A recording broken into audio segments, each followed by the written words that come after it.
Residents in Harare want government to completely take over water supply. This comes at a time when man-made and natural causes have created a water crisis in the city. Even if dam water levels improve and Prince Edward Waterworks is recommissioned, there seems to be no light at the end of the tunnel. So how did we get here, and is government in a position for a complete takeover? We get more in the following report. This is Mbare, one of the high-density areas in Harare. The water crisis has not spared this community. Many have resorted to boreholes as a result of the council's constant cuts.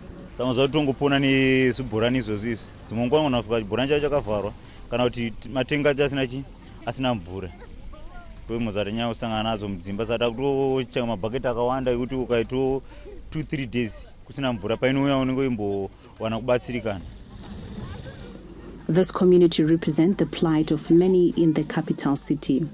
The city requires 1,200 megaliters daily to meet demand, but Morton Jeffrey has only been able to supply 300 megaliters. Ikabuda kutanga kuma 11 tikachereredza kusvika kana kuti kuma 2 panenge pasisina 2 usiku kwekusisina mvura yachona.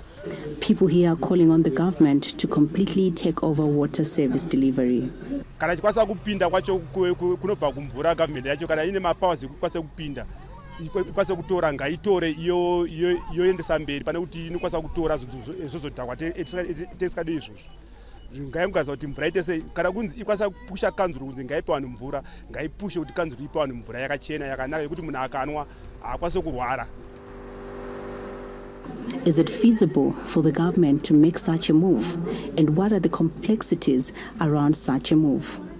This week, the government, represented by Minister of State for Harare, Charles Tawengwa, visited Morton Jeffrey, the heartbeat of water supply, for a fact-finding mission.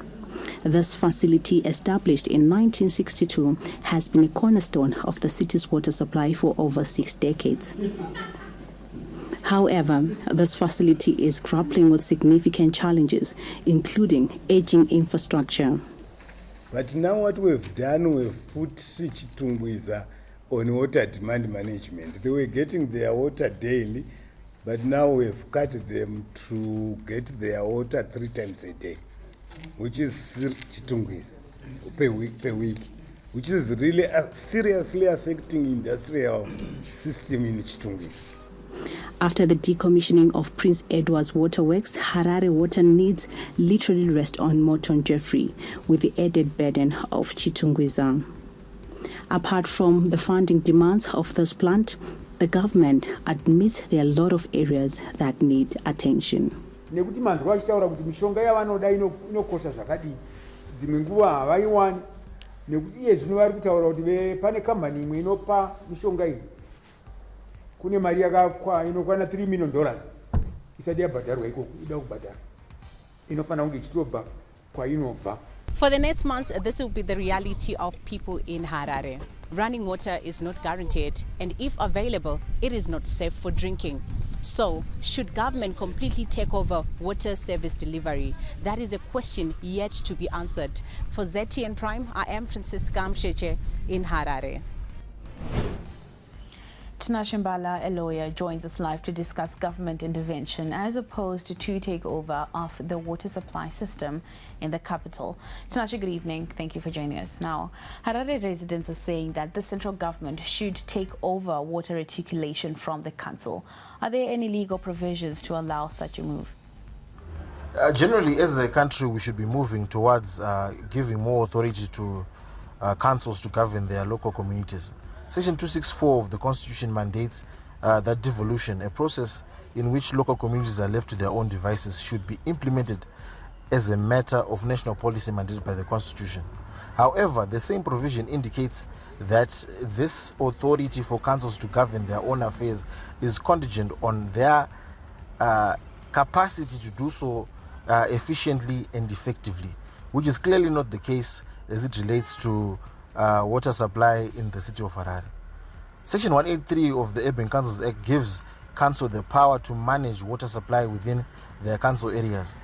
But the wording of that particular provision states that council may manage, and it does not say shall manage. May, in legal terms, confers discretion, whilst shall mandates a particular authority to do or something or carry out a particular function. So it can be argued that it is not within the exclusive purview of councils to ensure water supply within their area, as council only has discretion to provide such services, and it is not mandated to do so.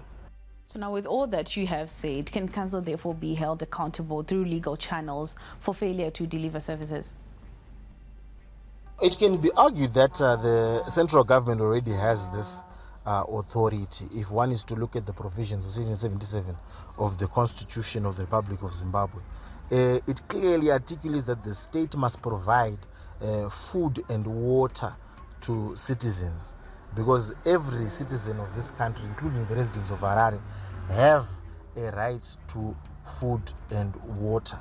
So in this particular case, where we have council failing to meet that constitutional right, it can be within the purview of the central government to ensure that such supply is given to the residents of Harare in a effective and efficient manner.